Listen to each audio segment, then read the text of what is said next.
I think it's really common that folks tend to get in their own way when they're building a business, and how oftentimes as small business, we get in our own way and we don't understand the power of delegating, elevating people into the right roles.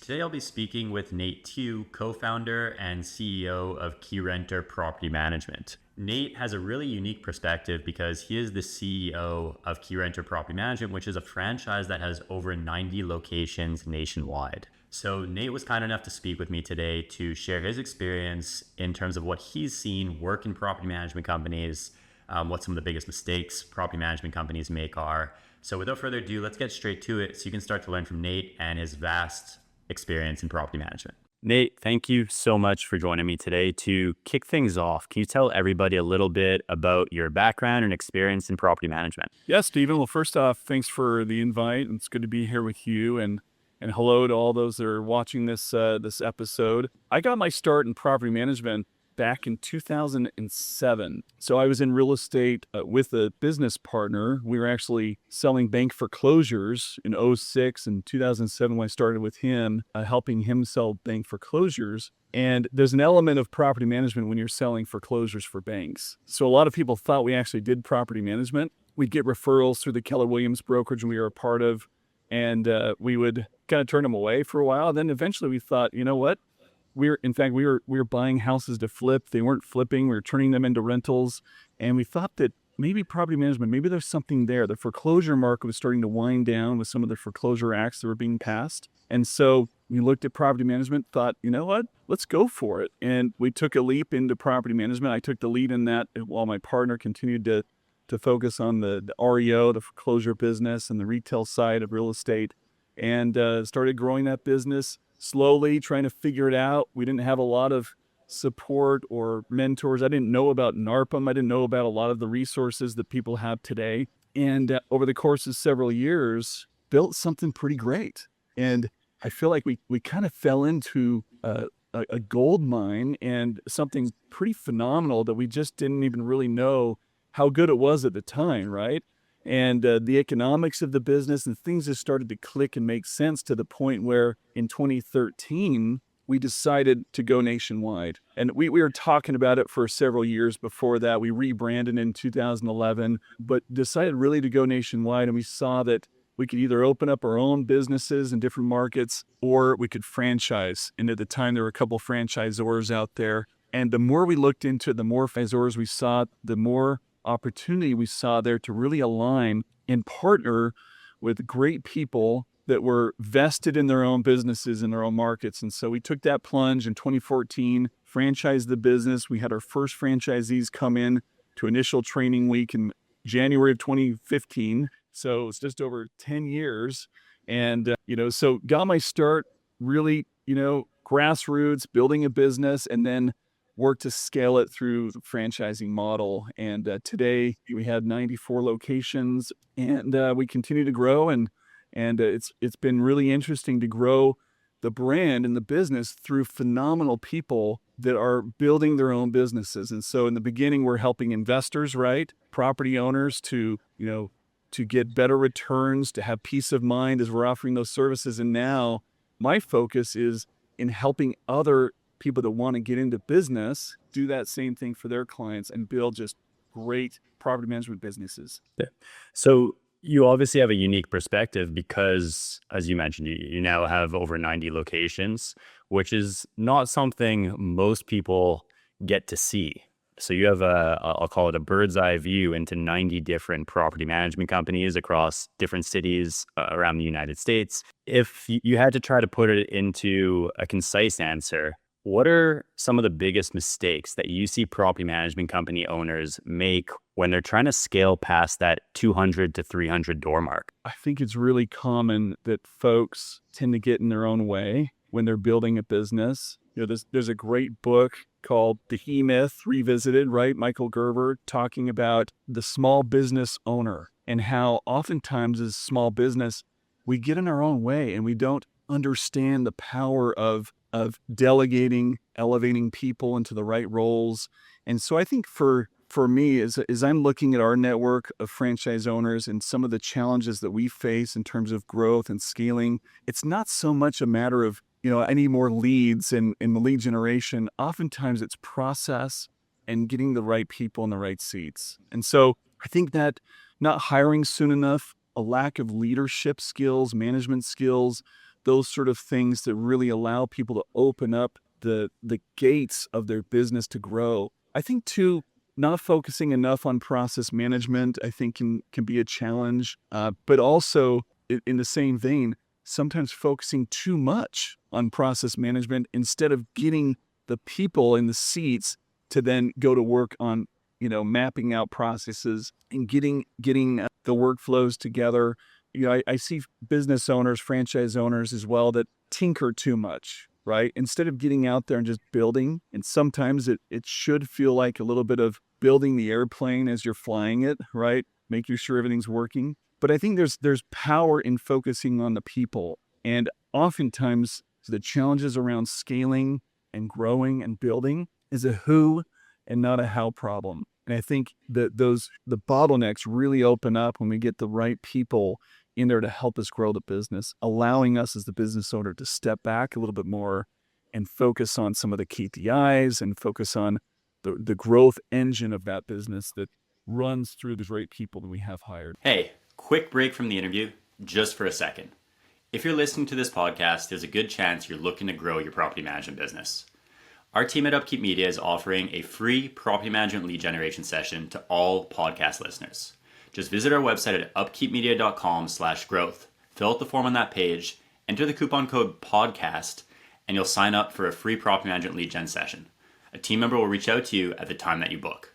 During that call, we'll show you what your top local competitors are doing to bring on new properties to manage. We'll take a look at where you're currently positioned online and then give you actionable strategies that you can use to grow your property management business. Just visit upkeepmedia.com/growth, fill out the form on that page, and we'll speak with you soon.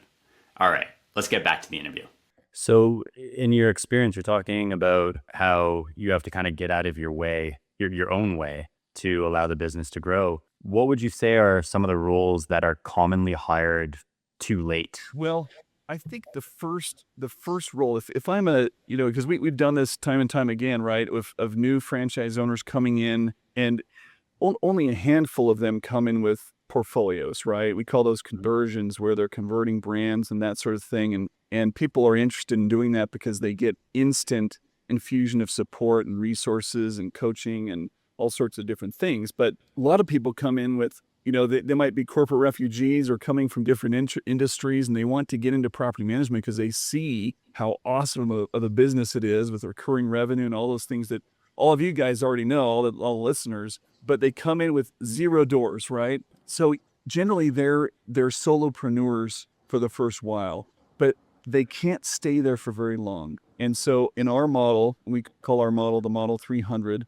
and in our model, they are to hire their first remote team member, and it's an office coordinator role. And that office coordinator in the beginning is generally wearing two additional hats. They've got the office coordinator, they've got the leasing coordinator, and the maintenance coordinator roles. And they're wearing those three different hats. Because why?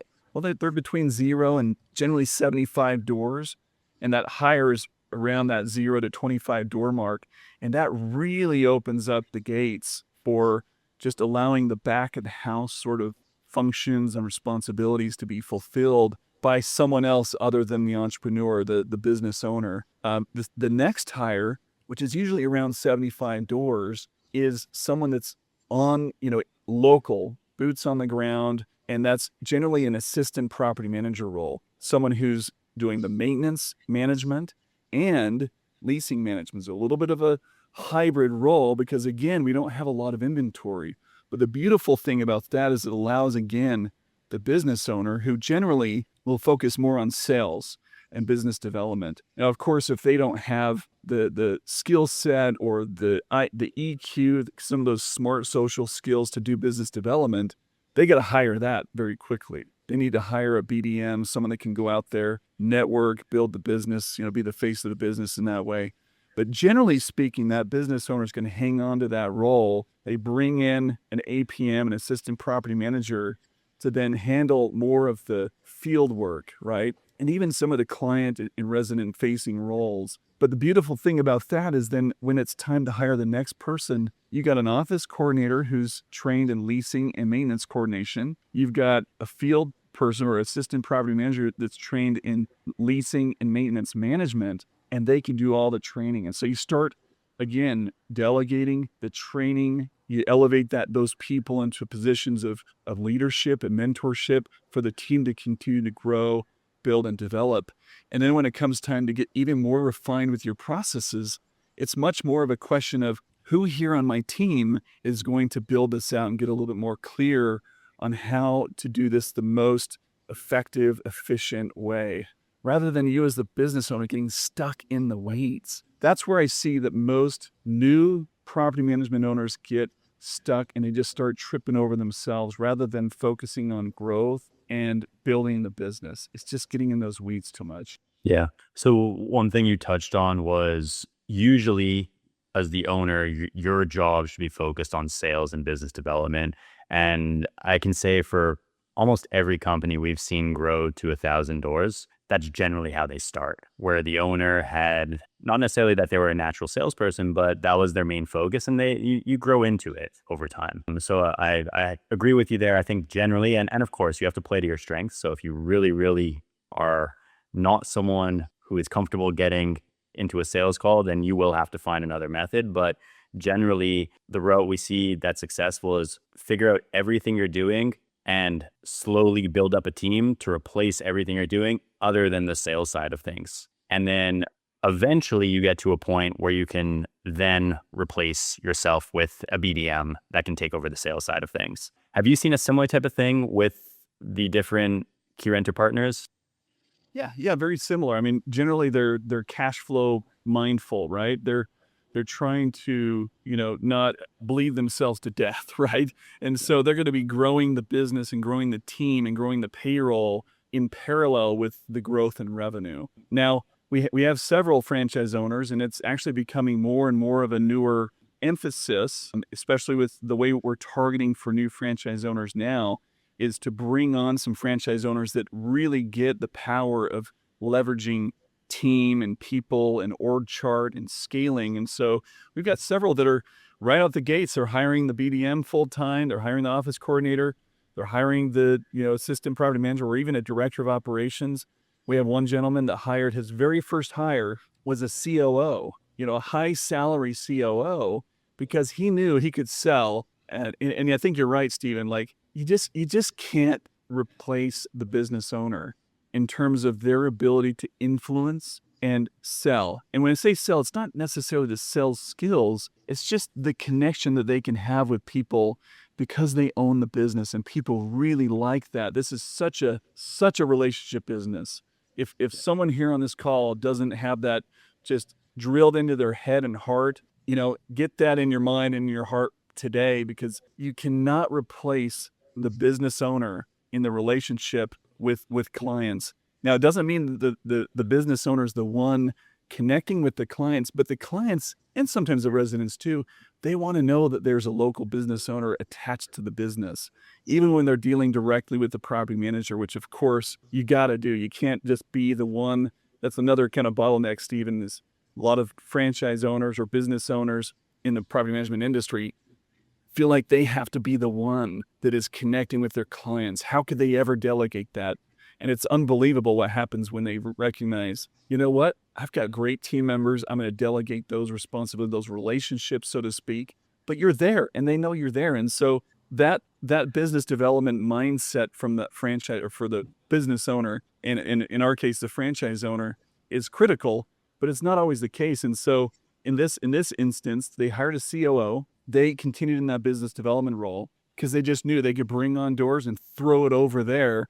And the COO that came from property management could really figure it out, right? We talked about building the airplane as you're flying it. Like they're just going, 100 miles an hour, right? Or faster, and just moving forward and growing and developing, doing acquisitions. And that's why they grew to 1,000 doors in 2 years, because they had that team and the structure and the operations, and they could just move and move and move and acquire and build. So Definitely. So, I guess looking across all the different markets, are there particular marketing strategies that you see consistently produce leads? And what are those strategies? And maybe you could even break it down by, okay, from 0 to your first 75 doors, these are some tactics that I'd recommend that you go after. And then as you scale, these are some other strategies we've seen work well, if that's the case. Yeah, yeah. So, gosh, I mean, marketing and lead generation is always a hot topic, right? It's always a work in progress.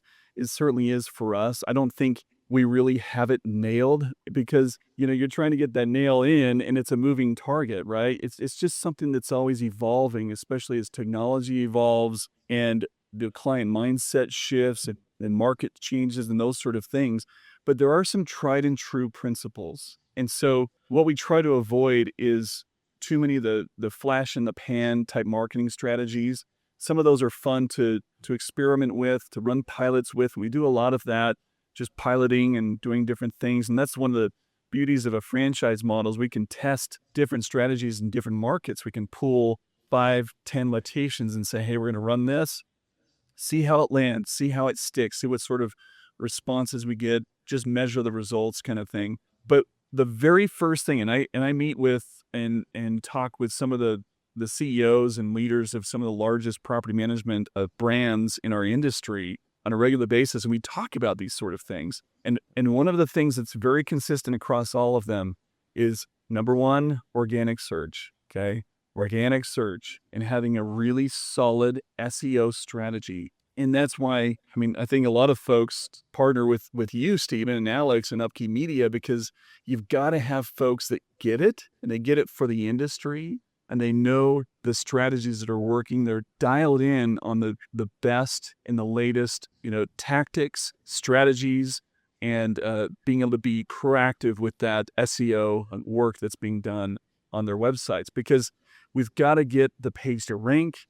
Some of our franchise owners, or I should say all of our franchise owners, their first 60, 90 days, as soon as they sign the franchise agreement, they start their business, they're getting reviews, right? And many of our most successful locations, when they're asked, what would you have done different if you were to start over? They usually say, I would have gotten more reviews earlier. And number two is usually they would have hired sooner, right?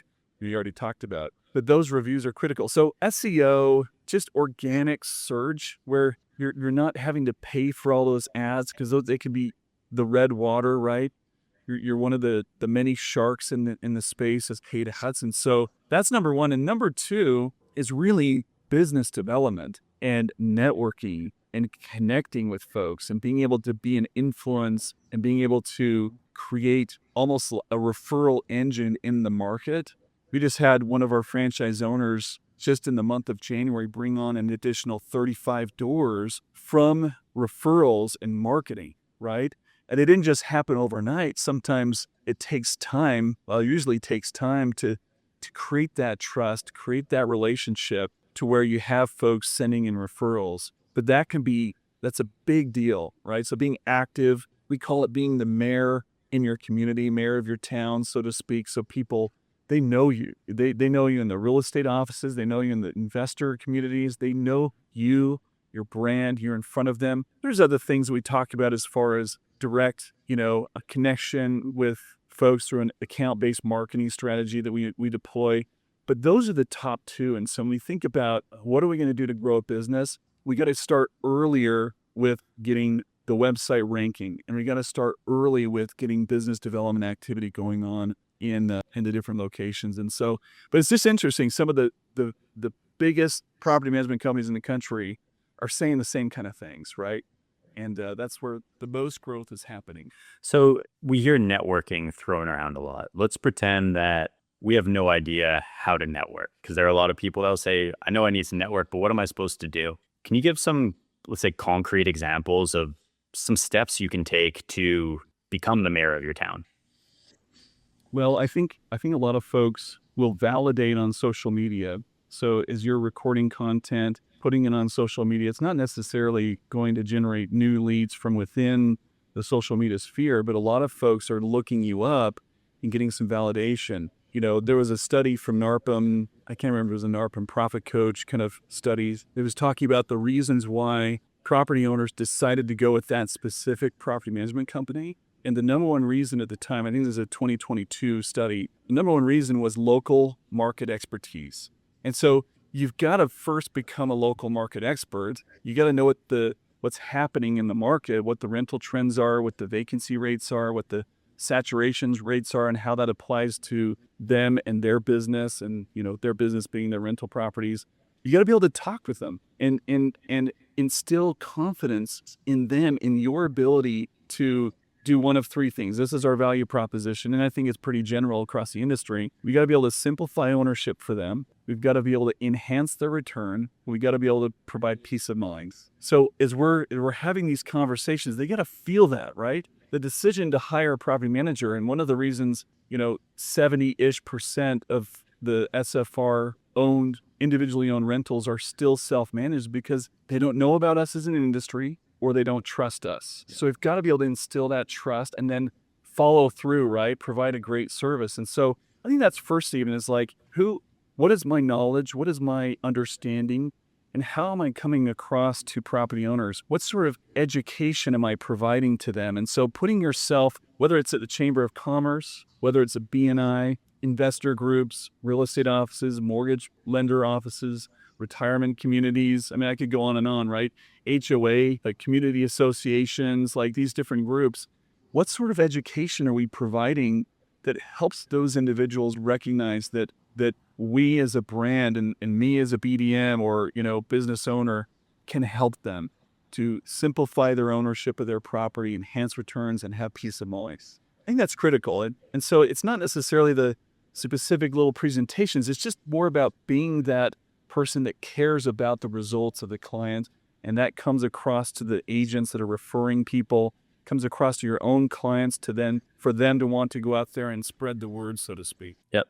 No, that makes sense. And one thing you touched on was creating educational based content, essentially, right? Whether that's in person, going to events and providing an education to the group of people that are there, but then also creating that for social media, creating videos for YouTube, putting them on your website. When you do that, as you mentioned, it's not necessarily that it's specifically going to bring in an owner because they found you, which will happen with YouTube. But when someone does find you at these networking events and then they go and look you up, they're going to check out your reviews, as you mentioned, super important. Then they're going to look you up on social media. If there's nothing there for them to find, it makes it a little less enticing and a little less trustworthy, because most companies that are established in this day and age have that type of active profile, right? They're going to have a bunch of Google reviews if they're an active business. They're going to have some posts on social media. They're going to have content on their website.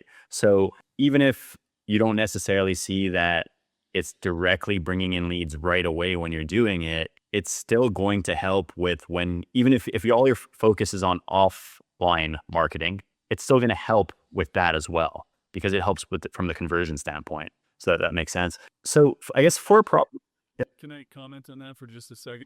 Let me just put this out there to the group. Like, creating content, especially doing it consistently, is hard. It's really hard. And me and the Key Renter and our franchise and franchise brand, we're in no way like perfect or excellent at it, or even, we can always do better. But the key is to just do it. And just, even if you're doing it not as consistent, but just keep going with it.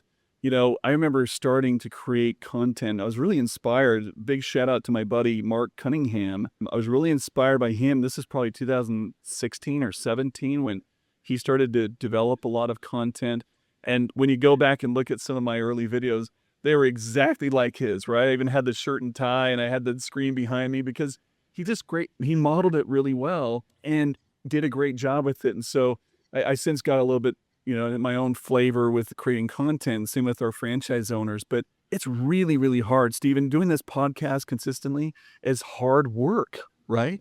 But that's what people want to see, because they not only can they, as some of the marketing experts out there. In fact, there's a great book called "They Ask, You Answer." Name's escaping me right now. something Sheridan. Yes, Sheridan. Yeah, but he talks about that people want to get to know you, learn about you. They want to like you. They want to trust you. They want to try. They want to buy all before they even talk to you, right? Yeah. And so the content is what helps people to get to know you as a person, as a brand, and get to know that you actually have local market expertise. So some of the content that we should be creating is about a local market, right? And talking to investors about how they can get better return on their investments and what's happening in the legislative session, right? And some of the laws that are being passed. And that just puts you in a position for them to say, you know what, I like them. And, I'm going to give them a call. And so that's another little tip too, or just another little observation is like a lot of people that are looking at you when you have content and they're starting to have some dialogue and saying, hey, I'm interested in your property management services. They already want to buy. They already want to become a client. Now it's just a discovery process to see if you want them, right? Yeah. Because they're coming to you because they saw your reviews. They already validated in a lot of ways.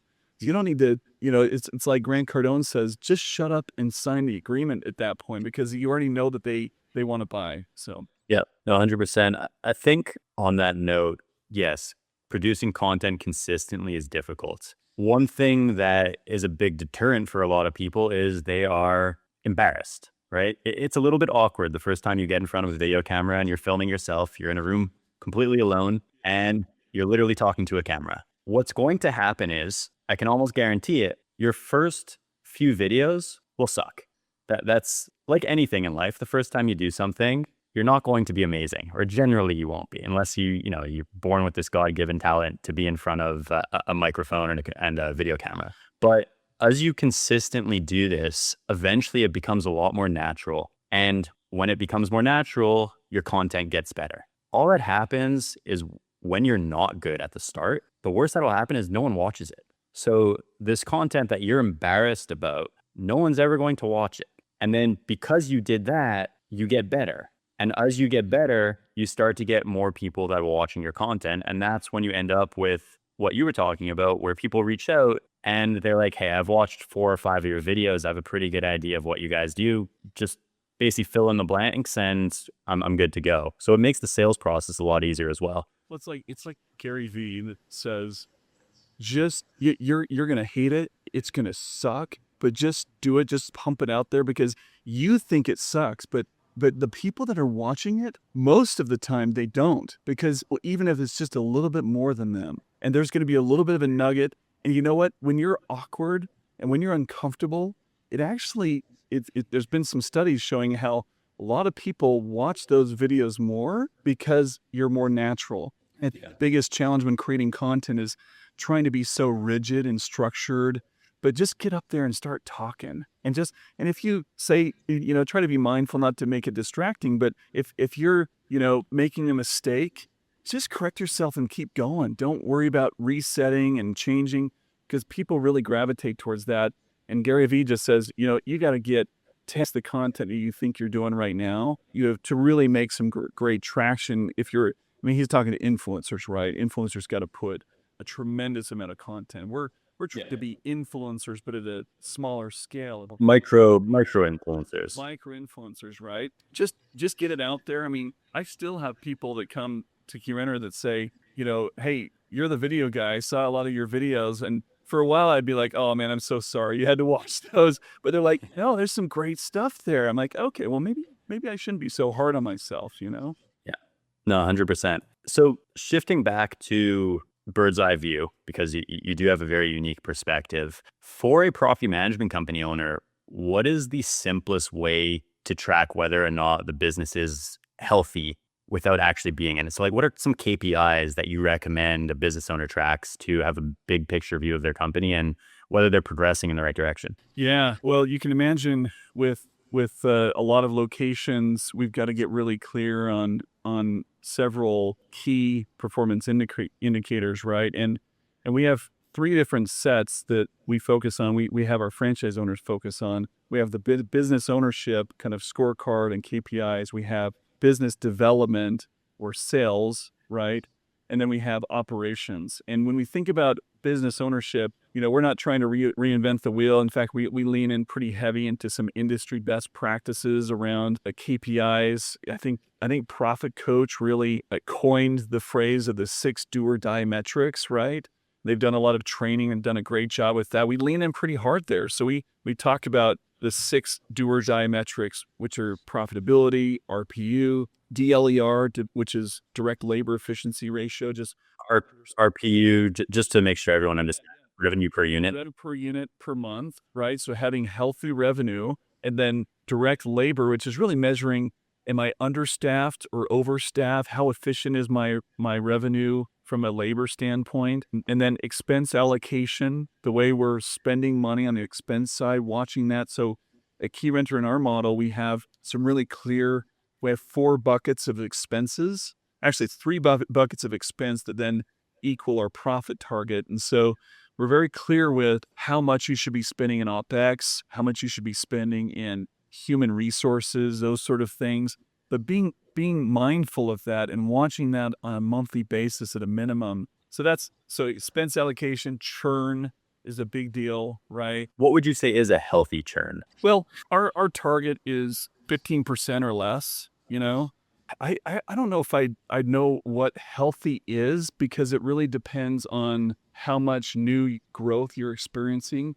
I would certainly say that if you're over 30%, that's high, and you've got some challenges there you got to figure out. Like our churn last year was 21%. Okay. I wouldn't say I'm proud of that, but I also think it's not the worst that I've heard from other large organizations. Okay. And I think one of the reasons it's lower than, say, big groups that are in the tens of thousands of units under management is because of the power of the franchise owner that's there in those locations.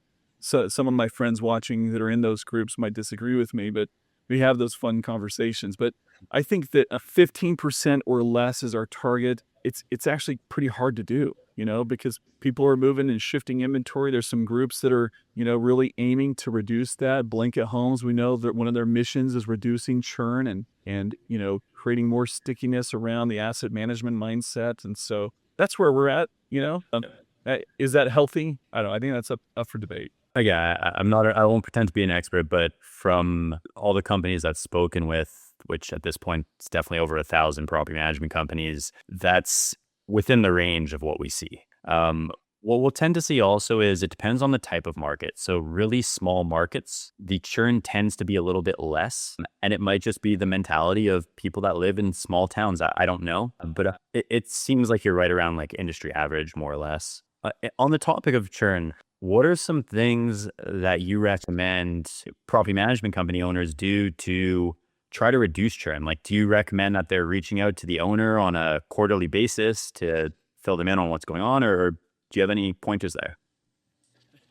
And I don't think I have anything like very insightful other than focus on the basics first. In fact, I mean, we all know in this industry that the benchmark and the bar set from a service standard standpoint is quite low, right? We all have those property owners that call us because, their property manager hasn't returned their call in 2 weeks or whatever it is. So I think that communication, doing the basics really well, owner statements being clean, making sure that things are, we're proactive in the business. I think just doing what we say we're going to do in terms of, managing the basics. And then once the basics are managed and we're doing really well with that, then we can layer some, as we call it, like some bells and whistles, right? Or put some glitter on the thing to make it shine. And, I think those sort of things are really important. Also, holding some workshops, let's get our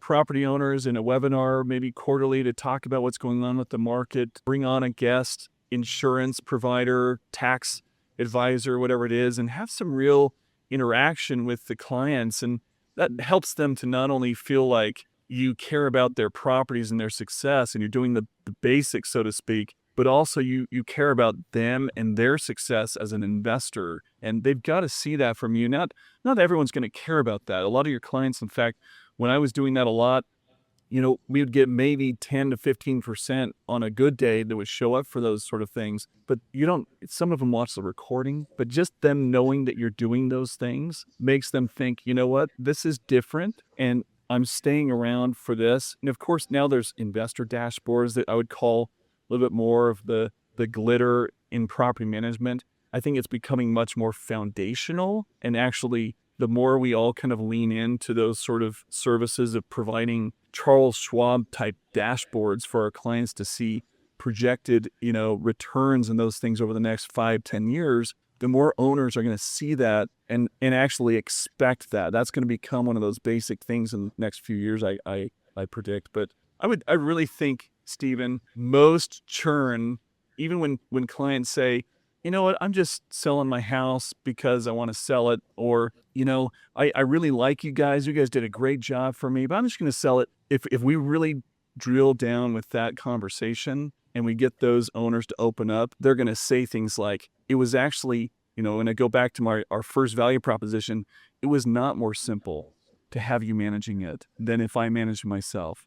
It was actually more work, or you did not enhance my return. You didn't show me how you're enhancing my return, or I didn't have peace of mind. One of those three things is out of whack for people to just take an investment property and sell it. I call that kind of a failed rental when it's sold prematurely. Now, sometimes life situations require that or whatever it is. It's not all the same. I think in most cases, when they tell you, you were great, I just need to sell, or I just want to sell and do something different, there's a story behind there we need to look at. Just food for thought for the group here. Yeah, for sure. As you said, that there's certain times where life situations just get in the way. Maybe they really needed the cash flow for a health issue that arose, whatever it might be. But there's for sure a percentage of those owners that just didn't necessarily see or didn't understand the return that they were getting.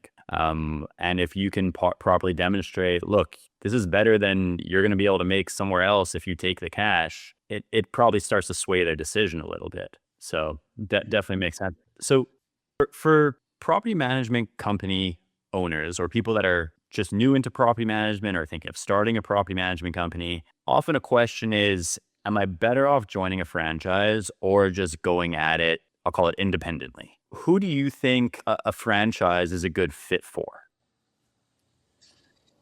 Yeah, thanks for that question. And I have these kind of discussions all the time with folks that are considering, looking at a franchise, whatever it is, and we're in no business of selling franchises. Like, our business is not to sell franchises. There's a lot of franchise brands out there. I'm not calling out anyone in our space, but just in general, there's a lot of franchise brands that want to sell franchises. That's not Key Renter, because we're much more interested in creating partnerships where it makes sense and helping people grow a successful business where it makes sense for that person to be in a franchise. And it's not everybody. In fact, if it was, we wouldn't be telling so many people no, that you're not a good fit for this brand. But where it really makes sense is when someone, let's say, and let's be honest, Stephen, like I would gamble that most people that are serious about getting into property management, when they have some funding behind them, they can actually grow the business, will find success. It's just too good of an industry to fail when we understand some of the fundamentals. But here's the thing, and there's a lot of data to prove this, that the success rate within a franchise in general, I'm not just talking about property management, but in general, is leaps and bounds higher than folks that go out on their own. And so a lot of people take comfort in knowing that, okay, there's a system, there's guardrails, there's processes, there's models, there's support, there's coaching. I would say the biggest reason people get into a franchise is because they want to be in business for themselves, but not by themselves. They don't want to be alone. And having a franchise just gives support kind of a new name, really, when you think about a franchise versus, there's a lot of different mastermind groups and different things like that, but you cannot mirror and you can't get into the same sort of transparent discussions around revenue, around profitability that we can within a franchise. And so being able to be a part of something where it's the same brand, there's a unified mission, there's a unified vision, and the systems are the same, and people are kind of drinking the green Kool-Aid, so to speak, and when they're able to climb into those discussions, they know that the person that's supporting them, the other franchise owner peer, has no other interest than to see them win, to see them succeed. And so I think, for a lot of people, they see that they can get the football down the field, so to speak, faster, easier, less fumbles, and they can get there a little bit easier and quicker than they would. Who we're looking for, Stephen, we're looking for people that are humble. We lean into some of the Patrick Lencioni ideal team player. If you've read that book or the listeners have, we want people that are humble, they're hungry, they're smart, meaning high EQ, intelligent question, that they're just really able to think about their business in that sort of way. And they're aligned. We had a fourth one, which is aligned. They're aligned in our vision, which is where we're going, how we're getting there, why we exist, what our purpose is, which, we're all now wearing our purpose statement on our shirt, which is changing lives one property at a time, because that's really how we want to show up. We want to show up to the table. We want to show up to those conversations with the purpose of creating a positive impact in the lives of others. That's really important. So alignment in vision and alignment in values. We have our core values that are our guide and our compass, and we believe strongly that we can be successful in this business, especially in a franchise. Together, we're stronger together when we are aligned and we're connected in values and our vision. And so that's kind of what we're thinking in the conversation I have in much more depth, just around who's it right for, what are they looking for, and really it's a matter of understanding where they're at in life and where they want to go with their future. So I would say, just from an outside perspective, I've been fortunate enough that you guys have welcomed us into the Key Renter, I'll call it family. But I think the biggest benefit from an outsider perspective is that you have a peer group that is on the exact same mission that you are on, and everything is open to be discussed, I would say. Whereas if you're talking with a friend who owns a property management company, they might hold a few things back because maybe they're a competitor of yours and they don't want to divulge too much information. Whereas within Key Renter, you can go, if you're just starting, you can go to somebody that has 600 doors and have a full-on conversation with them and ask them for advice. So anyways, just to add something on to what you were saying. There's laws that prevent, property management companies from sharing revenue and pricing and that sort of thing. And we don't have that within a franchise. We can be very transparent with that sort of thing. We're the same brand. Yes, that's a very good point. If you could go back in time to when you started your journey in property management, what is the one thing that you would change to help yourself succeed at a faster pace, whatever your definition of success might be? A lot of things I could think of. I would say the one is I would have been connected more intentively with mentors. I would have had people around me more that have been and are where I want to go, and they can show me that path, and they can show me what to do, what not to do. I think I've always been a little bit of a maverick, to where I'm just figuring stuff out, and I'm a problem solver, and I really actually enjoy that process. But how much time did I waste? And how much further along could I have been? And that's even a reminder to me now, like, do I have enough of those people in my life? I think I do, but I think people want to help, and they feel honored to support and provide guidance and coaching. And I think nothing can replace even that paid coaching with mentors when you have a more formal relationship like that, to where they're just, man, you can get so much faster. And I actually learned that from some of our early franchise owners that brought in some other outside mentors to help them, because it was beyond what I and my business partner and whatever we could provide to them at the time. And so that's my one thing, just mentorship and being connected with those folks to learn and grow from. Yeah.